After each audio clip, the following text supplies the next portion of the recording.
should be some.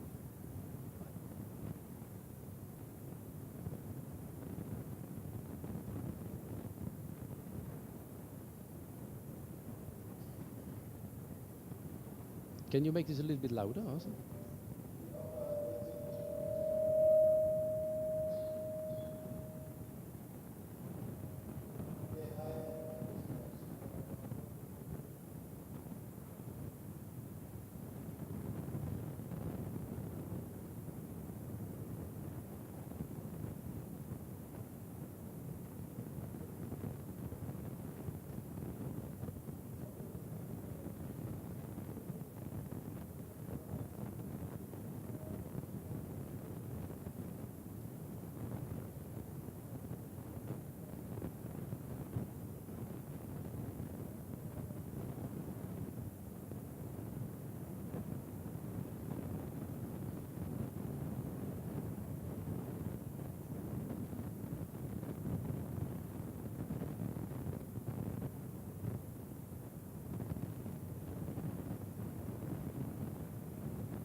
Okay, I think this is now going towards the end.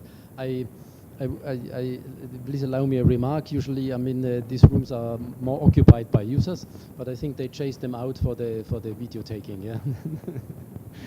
So thank you very much for your attention.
Question and answer session, but I think it might actually be useful if there are specific questions for Rainer at the moment to ask him, because there won't be another open question and answer session with Rainer. So questions for Rainer, if there are any.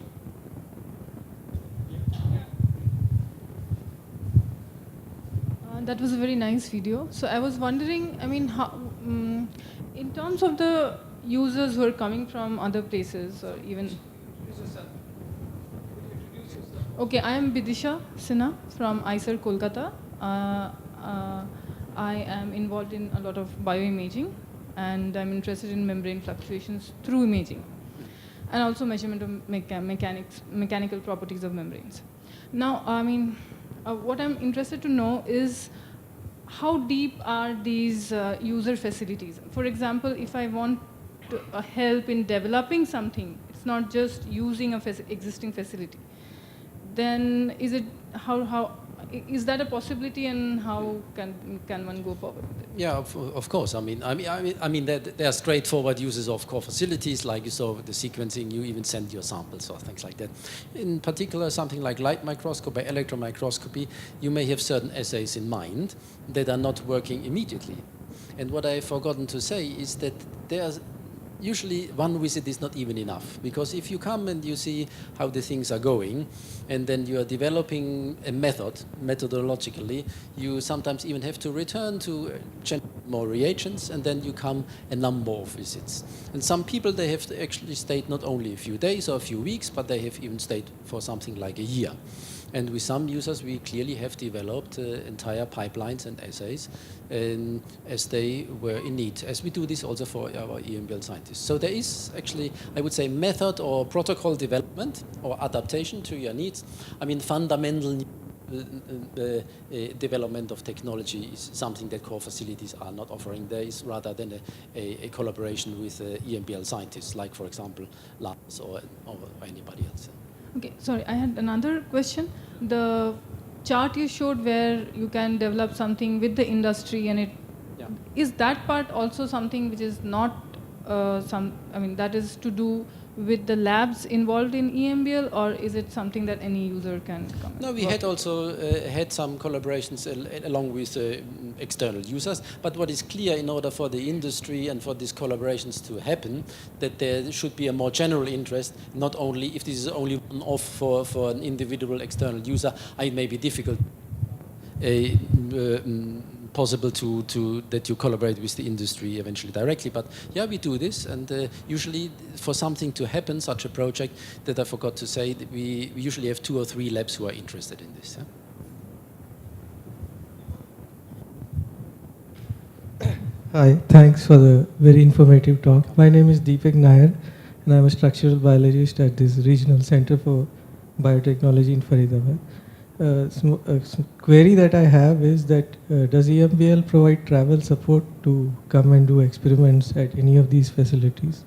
Yes, as I mentioned there, we have the Christian Boulin fellowships, which we have about between 10 and 15 per year.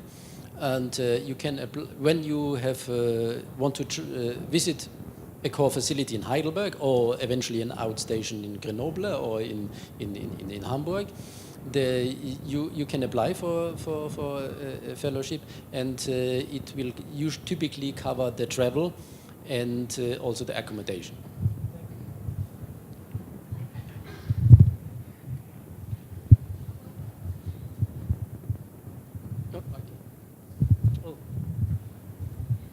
The workshops you're talking about, the Embl funded workshops, and I'm Shelja Gupta, I'm from the Department of Biotechnology. The Embl funded workshops, can then our Indian scientists apply to Embl to have workshops in EMBL? Is that an arrangement which can be done? That you organize them? Yes, the workshops which you do conduct in... I mean, what, they are not working anymore. It's, yeah, I thought it was not working. I think they've switched them off. I can shout eventually a little bit louder. So the question was if external people can also organize workshops at EMBL. Well, of course, I think there is conferences organized by the external people, because there is also a committee. Hello. Discusses what are the hot topics. But actually, external people are very welcome. So very often we are even hunting for them, because this gives us, of course, a much more, let's say, international visibility, also a much more flexibility of this courses and workshops. Absolutely. I mean, this is something.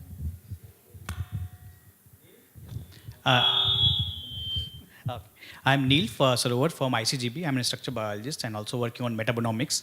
I could see the nice presentation about facilities and including the metabonomics. All the data which are recorded on the mass spectrometry-based metabolites are freely available? This data metabolite database is freely available with the EMBL, or is there any special way to get those metabolites?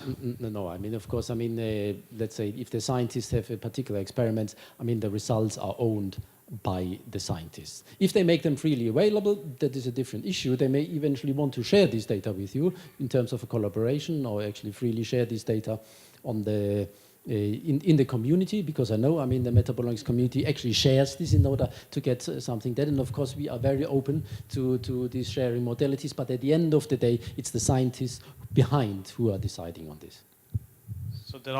So in the raw, specifically the raw data, which is more useful in case of the metabolites, because recently some issues have come up with that, because people have reanalyzed the metabolites data. So because if it is freely available, then also people can benefit from them. No, I mean, some kind of database. Because the data at the end, they let's say belong to the scientists who are generating them. Maybe Rolf says something. I can just add something to that. At EBI, we run one repository which is called Metabolites, and that takes such data and makes it freely available to everyone. It's a relatively fast-growing data set, but of course it's not yet comparable with the level of genomics or even proteomics data which is out there.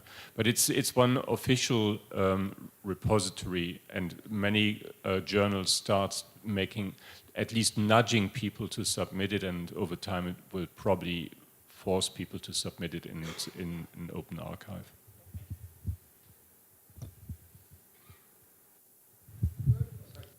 Yeah, I'm Shankar from CCMB Hyderabad, a structural biologist.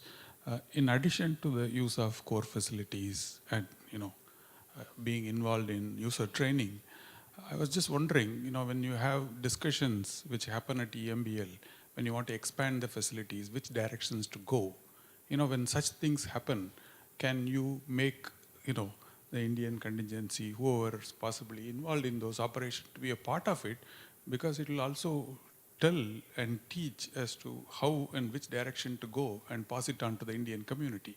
But that is going to be much more valuable in terms of passing the information much earlier. Yeah. So there are two different levels to your question. I think one is, which facilities do you make, and which facilities do you have in-house, and which eventually facilities become commercially available in a more in a cheaper way and an efficient way, and you don't have them anymore. So those kind of decisions involve a huge amount of discussion with input from people both inside Embl and outside Embl and our scientific advisory committee. In terms of the second aspect is how do we deal with increases in users. So one of the histograms which Rainer showed was our investigation of how many external users are there currently, how many external users apply. And we're using this, we're actually engaged, I discussed this with Vijay a couple of weeks ago, we are engaged in discussions about how we can build up the capacity and which areas we will need to build up capacity in order. Obviously, we're aware that with India as an associate member, there will be a lot of potential users. And so we will be investing in our core facilities and in our training activities in order to build up the capacity. Kath, who's here, may say more about this because she's been involved in some of the early discussions of this. Rainer has been involved in the discussion. But we obviously, it's our job to serve our member states. And so yes, of course, we take into account what their needs are and what their wishes are. But I must say in advance, we have 25 currently, and they all want different things. And so everything, of course, is a compromise. And I'm sure particularly Vijay is used to life with compromise. Well, anyone else? Yeah, please. Hi, thank you for the nice presentation. I'm Manideepa from IIT Delhi, and my laboratory works on virus-host interaction with electron microscopy as one of the techniques of choice. You mentioned that in your EM facility, users can collect their own data, right? And there is some technical training involved prior to that. So does that happen on a project-to-project basis, or are there specific times in the year that you have these training programs? No, typically this depends on this is on a project basis. Also, I think it depends a little bit on how extensive the project is. I think if you have a one-off for a control for certain, let's say, experiments, I mean, for some papers or whatsoever, usually the core facility does it because you may know, I mean, skills in electron microscopy take a while. So, I mean, people are involved and they are trained. And in particularly when they are on the pre-doctoral level, many of them desire to do this, and then they are getting trained. So it's eventually the decision also of the users to which extent they wish to do it, and it's on a project basis. Yeah, and the workshops are at specific times. Yeah, of course. I mean, let's say our trainings of the workshops or whatsoever, they are scheduled. I mean, this is very clear. What I should also say, I mean, we of course try to pool our trainings. If there are 2 or 3 people at the same time, we train them at the same time, which gives them also the opportunity to exchange their experiences. Right. Good. If there are no more questions, I think we can break for lunch. Lunch might take 2 or 3 minutes more to be ready, but that will allow us time to go out and freshen up and be there. Thank you. And we come back here at what time?